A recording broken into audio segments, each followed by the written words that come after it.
திருச்சிராப்பள்ளி மாவட்டத்தில் அமைந்துள்ள தொட்டியம் காவேரி நதிக்கு அருகாமையிலும் முசிறி நகரத்திலிருந்து சுமார் 12 கிலோமீட்டர் வடமேற்கே அமைந்திருக்கு. காவேரி ஆற்றின் பாசன வசதியால இப்பகுதி விவசாய வளம் மிகுந்த பகுதியா விளங்குது. தொட்டியத்தின் புறநகரில் அமைந்துள்ள குரங்கநாதர் கோவில் மிகவும் புகழ்பெற்ற ஒரு வரலாற்று சின்னமாகும்.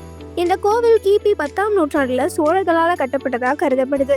தொட்டியத்தில் நடக்கும் மதுரை காளியம்மன் கோவில் தேரோட்டமானது மிகவும் விமர்சை பெற்றது.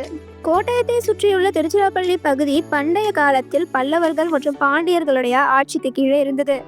கிபி 880ஆம் நூற்றாண்டுல சோழர்கள் இப்பகுதியை கைப்பற்றினாங்க.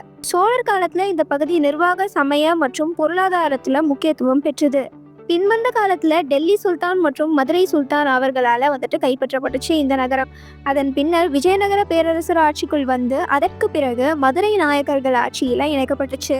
தொட்டியம் அப்படின்ற இந்த ஊரினுடைய பெயர் இப்பகுதியில் வாழ்ந்த தொட்டிய நாயக்கர் சமூகத்திலிருந்து தோன்றியதாக கூறப்படுது. இச்சமூகம் தெலுங்கு பேசும் குழுக்களிலிருந்து தோன்றியதாகவும் அவங்களுடைய வழக்கத்துல தொட்டியர் அப்படின்ற சொல் காலப்போக்கத்துல தமிழாக்கம் பெற்று தொட்டியர் அப்படின்னு மாற்றம் பெற்றதா வரலாற்று ஆய்வாளர்கள் குறிப்பிடுறாங்க.